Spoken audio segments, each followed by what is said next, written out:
Well, hello my meatheads, I'm back, and today we're going to be talking about some different cutting techniques. Why is cutting meat important to you? I know why it's important to me. I'm a butcher. I need to know how to cut meat. But why is it important to you, the home chef? Well, you'll see that different cutting tips are really going to help you with your cooking techniques at home. Because where a meat places off the bone, or where it comes from as far as whether it's beef or pork or chicken or veal, whatever it's placed really makes a difference on how you prepare it. And today we're going to be talking about the whole pork loin. So in specific, I'm going to show you how we cut open a pork loin and then show you about the rib section. So today I got a whole pork loin, and it's from Hatfield, PA, a company called Hatfield Pork. Really creative name for a pork company.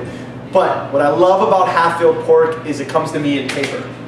Paper to me means it's not cryovac. I don't have to guess on the date that it came in, and then I know it's fresh. Because if something that comes in paper is not fresh, it'll have that slimy-ish texture to it.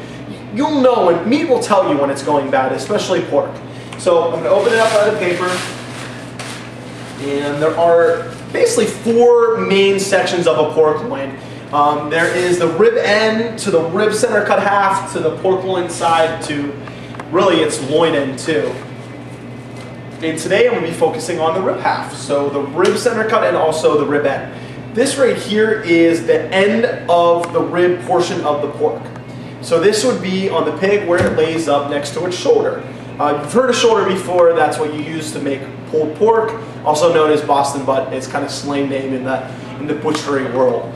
So this pork loin comes right from here. That's where the country ribs lay. They go into the rib half of the pork loin, and then gets into the loin, and then gets from the loin all the way to the loin end. That's where like the sirloin ends. So if that was beef, that would be where bone-in pork loin came from. I'm sorry, your bone-in sirloin came from. That's the tenderloin, your filet mignon of the pork. It lays right on top of that, and that's where you get your boneless sirloin.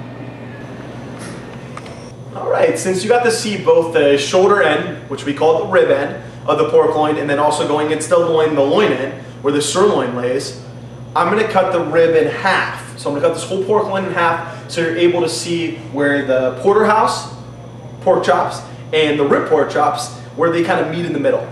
So I literally will take the end of this pork loin. Now I'm going to bring it up real close so you can see it. It's cool. There's the baby back lays right here. So there's one bone where it actually has a little bit of the tenderloin too. That's kind of like off in no man's land. Is it a porterhouse chop? Is it a rib chop? I guess it's really up to us butchers to decide, and for you guys to take home and cook. There's a leaner end of that pork rib chop, and there's a kind of little fattier end of that loin chop, the porterhouse chop, where it kind of hits in the middle, and that's because they come from the same exact spot. So I'm going to cut that right in half.